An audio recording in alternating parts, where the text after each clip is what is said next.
Assalamualaikum warahmatullahi wabarakatuh. Salam sejahtera buat kita semua. Hai sobat anak novel, jumpa lagi dengan kita di novel Sang Pewaris Konsorsium. Mohon dukungannya. Like, komen, sharing dan subscribe-nya. Biar channel kita makin berkembang dan kita lebih semangat lagi upload bab-bab berikutnya. Baiklah, Markisa. Mari kita simak. Bab 47. Dava bangun lebih siang dari biasanya keesokan harinya. Itu tidak mengherankan karena pesta amal semalam berakhir lebih larut dari yang dia kira. Namun, Dava tidak masalah. Dia merupakan seseorang yang menyumbangkan uang paling banyak di pesta amal itu karena dia telah menghabiskan uang sejumlah 61,5 miliar rupiah.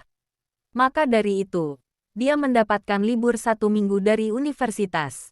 Dava memutuskan untuk mengunjungi beberapa perusahaan yang terdaftar di konsorsium Halim setelah menunda-nundanya beberapa kali. Dia telah menghabiskan hari-harinya sebelum pesta amal membaca dokumen-dokumen yang dikirimkan kakeknya mengenai konsorsium Halim. Dia belum pergi karena dia harus mengurus hal-hal yang lebih mendesak dan tidak memiliki banyak waktu. Tapi karena dia diberikan libur 1 minggu dari universitas, dia akhirnya memiliki waktu yang cukup. Dava mandi dengan cepat dan sarapan dengan enak.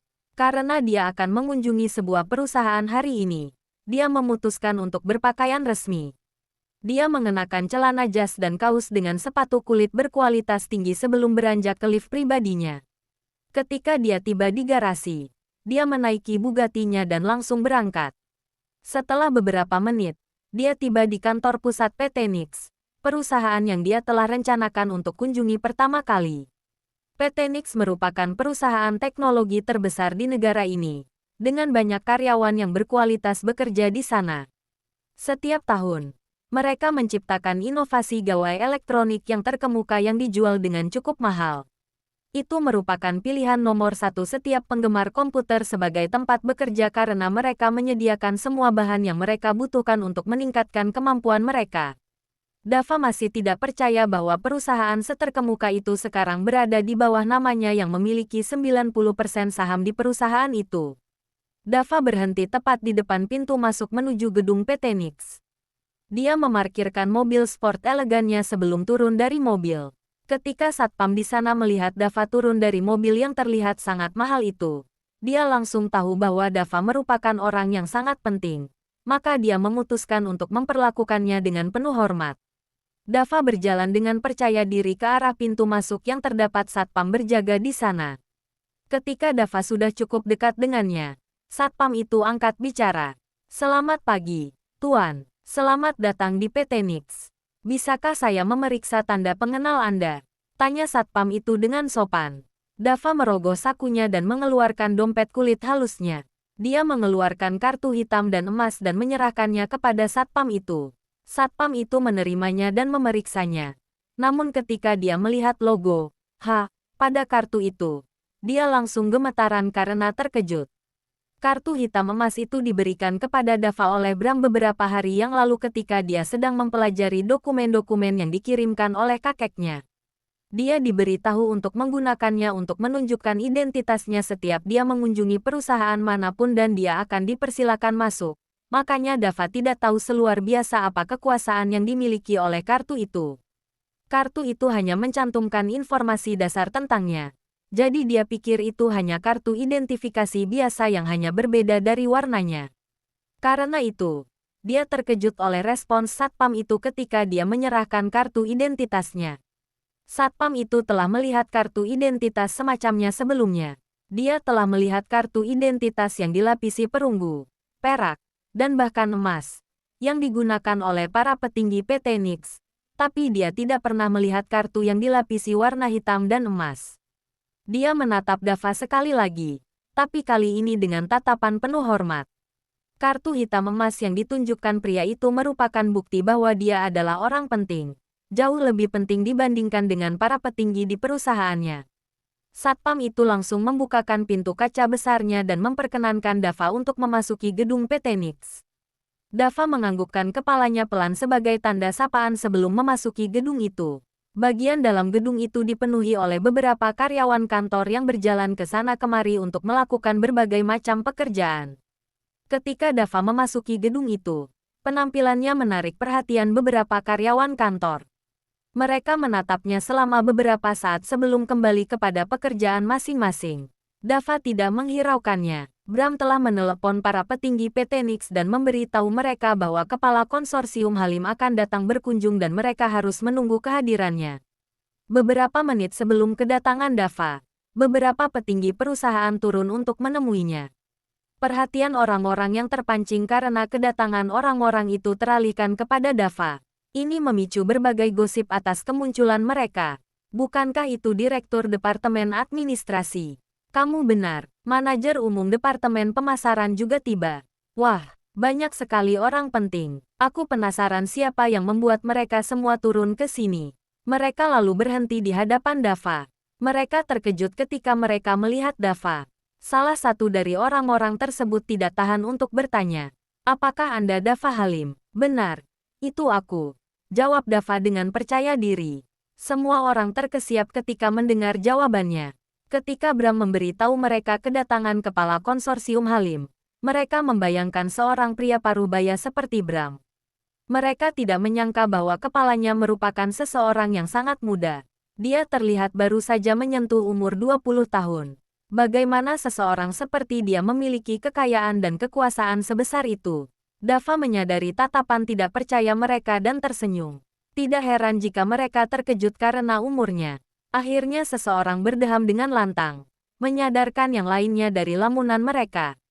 Walaupun kepala konsorsiumnya tidak seperti yang mereka kira, mereka masih harus melakukan tugas mereka.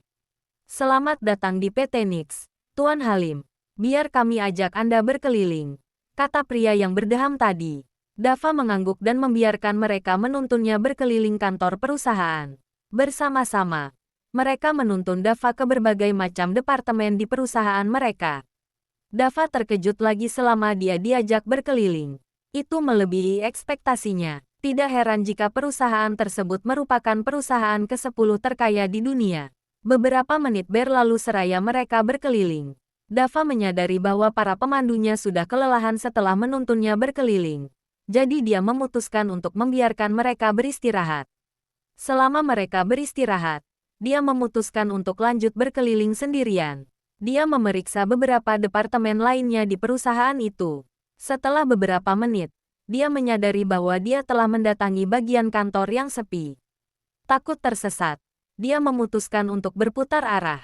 Dia baru saja berjalan kembali ketika dia mendengar teriakan lantang di belakangnya. Dia berbalik ke arah datangnya suara itu dan melihat sosok yang berlari keluar dari kantor di belakangnya. Beberapa detik kemudian, orang lain, seorang pria, berlari keluar dari kantor. Pria itu memegang lengan seorang wanita dan membawanya pergi dengan kasar. "Lepaskan aku!" teriak wanita itu, meronta-ronta dengan liar kepada sosok lelaki itu. Marah, pria tersebut mengangkat tangannya dan baru saja akan mendaratkan tangannya ke pipi wanita itu, ketika suara yang dingin menghentikannya. Apa yang sedang terjadi di sini? Bab 48. Pria itu menghentikan tindakannya dan berbalik menghadap pengganggu yang telah menghentikannya sambil mengerutkan dahinya. "Apa yang sedang kamu lakukan? Apakah kamu tidak ada pekerjaan? Apakah kamu lelah bekerja di sini?" Pria itu bertanya kepada si pengganggu dengan marah. "Dava." Si pengganggu itu mendengus ketika mendengar pertanyaan orang itu. Orang itu telah salah mengiranya sebagai karyawan di sini dan sedang menggunakan kekuasaannya untuk mengusirnya. Itu berarti pria itu sedang melakukan hal yang mencurigakan. Dava mengabaikan pertanyaan pria itu dan berjalan ke arah wanita itu. Wanita itu terlihat lega ketika seseorang muncul di area yang terpencil itu. "Halo, ada masalah apa ini?" tanya Dava pada wanita itu dengan lembut. Wanita itu menjauh dari pria itu dan mendekat kepada Dava tanpa dia sadari. Dava terlihat semenawan biasanya. Suaranya pun sangat menenangkan.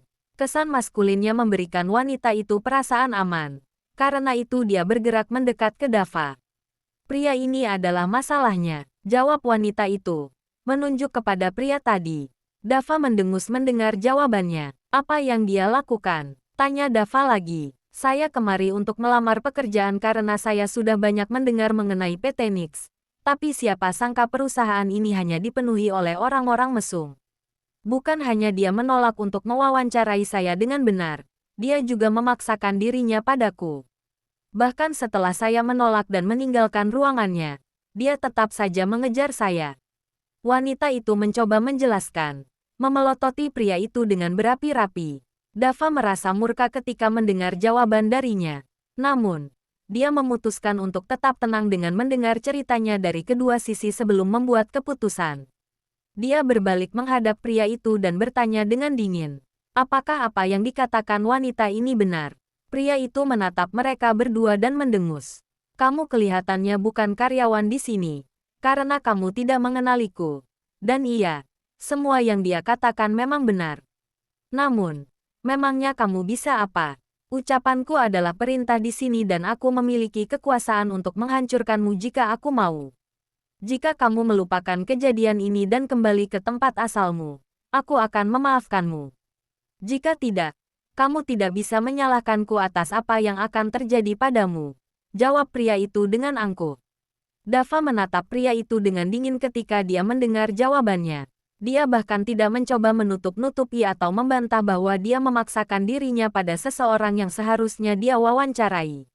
Fakta bahwa dia sangat terang-terangan mengakui perbuatannya berarti sudah banyak wanita yang menjadi korban perbuatannya. Jika dia tidak kebetulan berada di sana, mungkin dia telah berhasil mengambil kesempatan pada wanita itu. Dava murka, pria itu menodai kesan baik perusahaan mereka. Jika orang sepertinya tidak diurus dengan benar, dia bisa saja menghancurkan perusahaan dari dalam. Begitu, aku penasaran apakah kamu masih berani mengatakan hal itu ketika aku sudah beres menanganimu, ujar Dava dingin. Pria itu menyipitkan matanya pada Dava.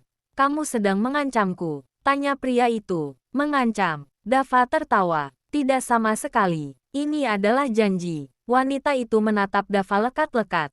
Ada kekaguman pada tatapannya. Pria ini hanya orang asing yang baru dia temui. Tapi dia sekarang bersedia melawan bajingan itu demi dirinya. Seperti sudah diberi aba-aba. Para petinggi yang tadi menuntun Dava berkeliling tiba-tiba muncul. Ketika mereka akhirnya menemukan Dava dari ujung lorong, mereka segera menghampirinya. Tuan Halim, Dava berbalik badan dan menghadap orang-orang yang sedang bergegas ke arahnya. Tuan Halim, Anda kemana saja? Kami dari tadi sudah mencari-cari Anda. Dava mengabaikan pertanyaan mereka dan menunggu mereka untuk mendekat kepadanya. Ketika sudah, dia menunjuk pria tadi yang ingin memaksakan dirinya kepada wanita itu dan bertanya, siapa dia? Mereka semua menatap orang yang ditunjukkan Dava dan terdiam. Mereka tidak bisa menjawab pertanyaannya. PT Nix merupakan perusahaan yang telah diakui oleh seluruh dunia. Orang-orang yang menuntun Dava berkeliling semuanya merupakan para petinggi dengan kartu identifikasi berlapis emas. Mereka adalah orang-orang yang jarang terlihat dan selalu sibuk. Hal tersebut ditambah banyaknya karyawan yang bekerja di PT Nix membuatnya dapat dimengerti jika mereka tidak mengenali siapa pria itu. Namun, itu bukan hal yang sama pada pria itu.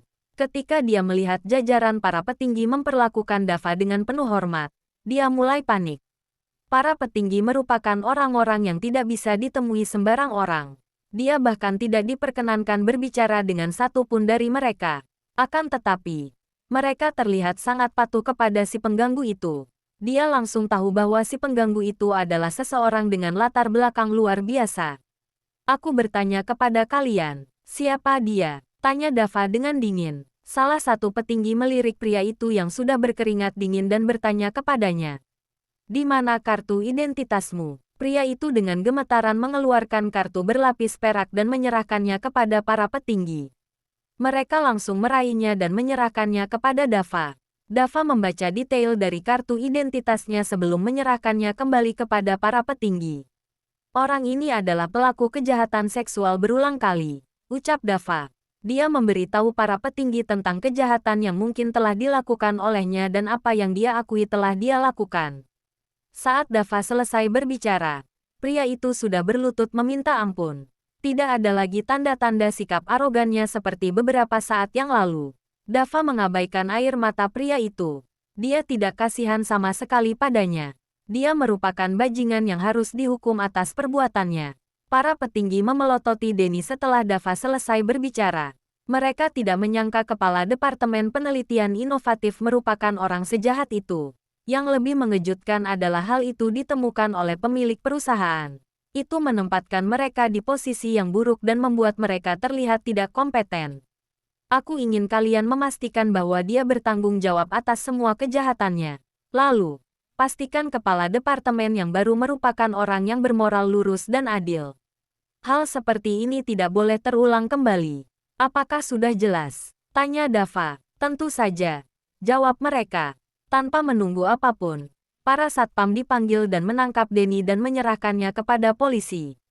Dava kemudian membubarkan para petinggi itu. Dia menyuruh mereka untuk mewawancarai wanita yang telah dia selamatkan itu dengan benar dan memberikannya pekerjaan jika dia cocok dengan posisinya. Selesai dengan urusannya di PT Nix, Dava keluar dari gedung itu dan menaiki mobilnya sebelum beranjak pergi. Masih ada banyak perusahaan yang perlu dia kunjungi. Namun, sebuah pesan di ponselnya membuatnya mengerutkan dahi. Bab 49. Dava menghabiskan 1 hari penuh mengunjungi beberapa perusahaan yang terdaftar di konsorsium Halim. Mulai dari beberapa perusahaan terkemuka sampai beberapa hotel dan sangraloka mewah, termasuk beberapa restoran. Ketika harinya sudah berakhir, Dava merasa sangat kelelahan. Dia memeriksa daftar perusahaan yang telah dia kunjungi dan hampir pingsan karena terkejut. Dia bahkan belum mengunjungi 10% dari seluruh perusahaan yang harus dia kunjungi. Kalau begini, dia akan mati kelelahan sebelum bisa selesai mengunjungi semua perusahaan itu. Mungkin, inilah kenapa kakeknya terus-terusan mengingatkannya untuk mencari asisten pribadi. Dia tidak akan sanggup melakukannya sendirian. Dava tiba di rumah dengan kelelahan dan terantuk ke kamar mandinya. Setelah mandi cukup lama dan makan malam, dia melompat ke kasur dan jatuh tertidur. Keesokan harinya, Dava bangun dengan keadaan segar dan berenergi. Dia meraih ponselnya yang diletakkan di meja samping kasur dan memeriksa jadwalnya. Dia hanya memiliki satu tempat untuk dikunjungi hari ini sebelum dia harus mengerjakan laporan mingguan dari perusahaan-perusahaan di konsorsium Halim. Itu adalah restoran bintang 10 di Greenfield Estate, wilayah ternama di daerahnya. Walaupun wilayah itu tidak semewah Dragon Estate tempat Dava tinggal, itu tetap merupakan wilayah yang bagus. Dava berganti pakaian dan menuruni lift ke garasi pribadinya. Dia menimbang-nimbang beberapa detik sebelum memutuskan untuk menggunakan Lamborghini-nya. Dia menaiki mobil itu dan segera berangkat. Jarak antara Dragon Estate dan restoran itu cukup jauh. Butuh waktu 2 jam bagi Dava untuk sampai ke sana dengan kecepatan tertinggi. Dia bersyukur sudah memiliki mobil sekarang. Jika dia harus menggunakan transportasi publik, akan memakan waktu 2 kali lipat dari yang dia butuhkan sebelum sampai di tujuannya. Dava baru berkendara selama 10 menit ketika ponselnya berdering. Tanpa memeriksa siapa peneleponnya, dia menyambungkan ponselnya ke sistem Bluetooth mobilnya sebelum mengangkat teleponnya. "Halo," kata Dava. "Halo, ini aku, Alia." Dava menghela nafas ketika mendengar bahwa orang yang meneleponnya adalah Alia. Dia sudah menjanjikannya kencan tapi terus mengundur tanggalnya. Dia terlalu sibuk, jadi dia belum punya waktu untuk berkencan dengan Alia. Dia memutuskan untuk mengajaknya berkencan hari ini karena dia memiliki 1 minggu fang kosong. Dia tidak tahu kapan lagi dia akan ada waktu. Lagi pula, dia akan mengunjungi restoran itu. Dia bisa menggunakan kesempatan ini untuk mengajaknya juga. Sekali mendayung, 2 pulau terlampaui. "Di mana kamu sekarang?" tanya Dava pada Alia. Aku di asrama putri sekarang." "Kenapa?" Dava memeriksa waktu di dashboard mobilnya sebelum menjawab. Asrama putri itu ramai karena beberapa perempuan mondar-mandir mengenakan pakaian yang nyaman dan mengobrol dengan satu sama lain. Topik obrolan mereka kurang lebih adalah kejadian-kejadian yang terjadi di pesta amal. "Sudah ku bilang, seseorang membayar 1,5 miliar rupiah untuk satu lukisan dan tetap membayar 60 miliar rupiah untuk sebotol anggur," ujar salah satu perempuan. Menekankan 60 miliar rupiah seraya dia mengatakannya. "Namun, itu tidak masuk akal," jawab perempuan lainnya. 60 miliar rupiah merupakan jumlah uang yang tidak masuk akal. Sekaya apa seseorang untuk menghabiskan uang sebanyak itu demi sebotol anggur? Bukan itu bagian terbaiknya. Orang ini juga berperang dalam melakukan penawaran dengan Puspa Sanjaya dan memenangkannya. "Aku akan tiba di sana dalam 30 menit. Bersiaplah." Aku akan mengajakmu berkencan yang sudah kita rencanakan hari ini. Apakah tidak masalah? Tanya Dava. Tidak, baiklah. Sampai berjumpa nanti, kata Dava, sebelum mematikan teleponnya. Dia berputar balik dan mulai melaju ke arah asrama putri. Sungguh, seraya mereka masih membicarakan tentang kejadian yang terjadi di pesta amal. Sebuah mobil sport ramping tiba di jalanan utama dan berhenti tepat di depan pintu masuk asrama putri. Pandangan semua orang langsung terpaku pada mobil itu. Wah, mobil yang indah. Perempuan yang tadi sedang menceritakan kejadian-kejadian di pesta amal berseru. Siapa pemilik mobilnya? Ya, dasar bodoh. Bukankah seharusnya kamu bertanya-tanya mengenai siapa yang dia jemput? Perempuan tersebut membantah temannya. Kenapa? Tanya temannya kebingungan. Karena jika kita tahu siapa yang dia jemput, kita bisa menjadi temannya dan menjadi lebih dekat dengan pemiliknya. Perempuan itu menjelaskan kepada temannya dengan bersemangat. Bukan hanya mereka yang terpana karena kemunculan mobil sport yang indah itu. Karena penasaran, beberapa dari mereka mencari tentang mobil itu di internet dan makin terkejut ketika mereka melihat harga mobil itu. Itu adalah Lamborghini Veneno Roadster yang bernilai sekitar 90 miliar rupiah. Dari hasil pencarian, mobil itu merupakan mobil yang telah dimodifikasi. Jadi harganya akan 3 kali lipat lebih mahal dari model aslinya. Yang berarti mobil itu bernilai sebesar 270 miliar rupiah. Ketika mereka masih terkejut karena harga mobil itu, Alia turun dari kamar asramanya berpakaian dengan cantik dan mulai melangkah ke arah Lamborghini itu. Dava telah meneleponnya sebelumnya dan memberitahunya bahwa dia sedang menunggunya di depan asrama putri dengan mobilnya. Dia tidak terlalu memikirkannya, tapi ketika dia melihat Lamborghini itu, ekspresinya berubah persis seperti teman-teman asramanya. Dia tahu Tuan, Sederhana 10 adalah orang kaya, tapi dia masih terkejut melihat mobilnya. Dia sudah penasaran sekali terhadap identitas Tuan, Sederhana 10 yang sebenarnya. Ketika teman-teman asrama Alia melihatnya berjalan ke arah Lamborghini itu, mereka langsung menyambungkan keduanya. Lamborghini itu datang untuk menjemput Alia. Ekspresi iri dan dengki tiba-tiba muncul di wajah mereka. Alia selalu terlihat tidak tertarik berurusan dengan para pria. Jadi kenapa dia tiba-tiba bisa mendapatkan pria kaya itu? Pintu mobil itu terbuka ketika Alia sudah cukup dekat ke Lamborghini itu. Beberapa detik kemudian, mobil itu melaju keluar asrama, meninggalkan para pengamat dengan dugaan mereka. Bab 50. Ketika Alia melihat pemilik mobil itu, dia tercengang sesaat. Akan tetapi, Dava tidak menghiraukannya dan terus mengemudi. Alia tidak bisa mempercayai matanya.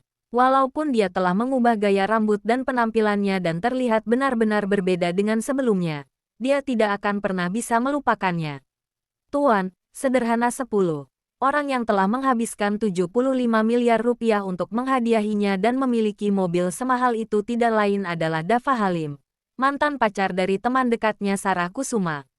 Melihat caramu menganga melihatku, sepertinya kamu mengingatku, kata Dava. Tidak mengalihkan pandangannya dari jalanan seraya dia berbicara. Tentu saja, bagaimana aku bisa melupakan kamu? Seru Alia. Alia ingat dengan jelas bagaimana Dava telah mengejar Sarah dengan seluruh tenaganya. Karena usahanya yang tidak kunjung habis itulah dia memiliki kesan yang mendalam padanya. Dia tahu Dava mencintai Sarah dengan sepenuh hati selama itu. Itulah mengapa dia sangat terkejut ketika Sarah mau membuang Dava untuk Dylan. Setiap dia melihat Dava ketika sedang merayu Sarah, dia merasa kasihan padanya. Tapi ketika dia melihatnya sekarang, hanya kepercayaan diri dan maskulinitas terpancar darinya. Dia jauh berbeda dengan Dava yang dia kenal sebelumnya.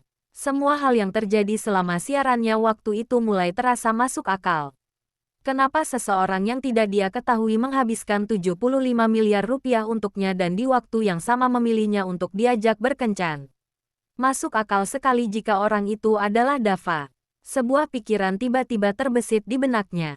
Jika Dava cukup kaya untuk menghabiskan uang setidak masuk akal, itu dengan santai, kenapa dia hidup seperti orang miskin?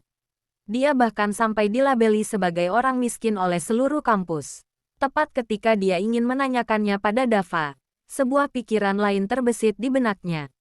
Dava pasti ingin identitasnya tidak diketahui dan mencari seseorang yang benar-benar mencintainya karena dirinya dan bukan karena uangnya. Sayang sekali Sarah meninggalkan dia demi Dylan.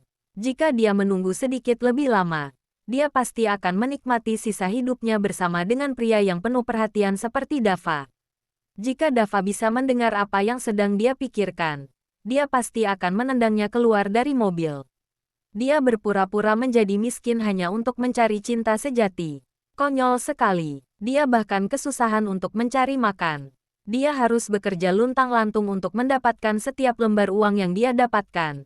Jadi dugaan bahwa dia akan menahan kesulitan seperti itu dan menerima semua cemoohan yang dia dapatkan hanya untuk cinta sejati itu konyol sekali. Baguslah, Dava tersenyum. Alia merona sedikit ketika dia melihat senyuman Dava. Dia selalu tahu bahwa Dava sangat tampan. Tapi dia terlihat lebih tampan 2 kali lipat dari sebelumnya. Sisa perjalanan itu mereka habiskan dalam keheningan. Alia terlalu malu dan gugup untuk bertanya pada Dava kemana tujuan kencan mereka. Dia tidak seakrab itu dengan Dava untuk berbicara padanya seperti seorang teman karena dia hanya mengenalnya melalui Sarah. Dia berharap Dava akan angkat bicara. Tapi Dava sendiri tidak bicara apa-apa. Setelah berkendara selama 2 jam, Dava akhirnya berhenti di depan gedung yang sangat mengesankan. Dia memarkirkan mobilnya dengan rapi sebelum turun dari mobil dan diikuti oleh Alia. Restoran itu pantas dinilai sebagai restoran bintang 10. Eksterior gedung itu didesain dengan luar biasa, membuatnya tampak mencolok dibandingkan gedung lainnya di jalanan. Di samping restoran itu terdapat papan tanda kecil namun mencolok yang bertuliskan nama restoran itu dengan rumit. Dava berjalan dengan percaya diri ke arah restoran karena dia adalah pemiliknya. Tapi Alia diam terpaku. Tampilan restoran itu yang mengesankan sudah membuatnya ciut. Melihatnya sekilas pun dia sudah tahu apapun yang dijual di sana pasti akan luar biasa mahal. Bahkan walaupun dia tahu Dava sangat kaya, dia masih merasa tidak nyaman makan di tempat seperti ini. Harga untuk makan di tempat seperti ini pasti akan meroket. Dava telah berjalan beberapa langkah ketika dia menyadari Alia tidak ada di sampingnya. Dia berbalik dan melihat Alia berdiam diri. Ada apa? Tanya Dava. Bisakah kita makan di tempat yang lain? Makan di sini pasti akan sangat mahal. Jawab Alia dengan pelan. Dava tersenyum sebelum berjalan menghampiri Alia. Walaupun Alia bukan merupakan 10 wanita tercantik di kampus, dia masih sangat cantik. Kalau tidak, dia tidak mungkin memiliki banyak penggemar yang mendukung siarannya. Dia terlihat sangat polos ketika berbicara. Seperti seekor kelinci yang dikelilingi oleh serigala buas, menyalakan jiwa protektif Dava. Dia menghampirinya dan menggenggam tangannya dengan tegas. Jangan khawatirkan apapun dan serahkan semuanya padaku. Jawab Dava dengan percaya diri sebelum melangkah ke pintu masuk sembari memegang tangan Alia. Alia merasakan rasa aman langsung menyelimuti dirinya ketika Dava menggenggam tangannya. Dia tidak pernah merasa simen itu sebelumnya. Seluruh pandangannya terhadap Dava benar-benar berubah pada saat itu. Jantungnya langsung berdegup kencang seraya Dava menggenggam tangannya dan pipinya merona merah. Bersama, mereka memasuki restoran yang mewah itu. Interior restoran itu persis seperti apa yang akan dibayangkan dari sebuah restoran bintang 10. Restoran itu didesain dengan cantik, dengan lampu gantung besar dengan emas dan berlian menggantung dari langit-langit. Sudah ada beberapa orang yang sedang makan di restoran itu, diiringi oleh lantunan musik klasik.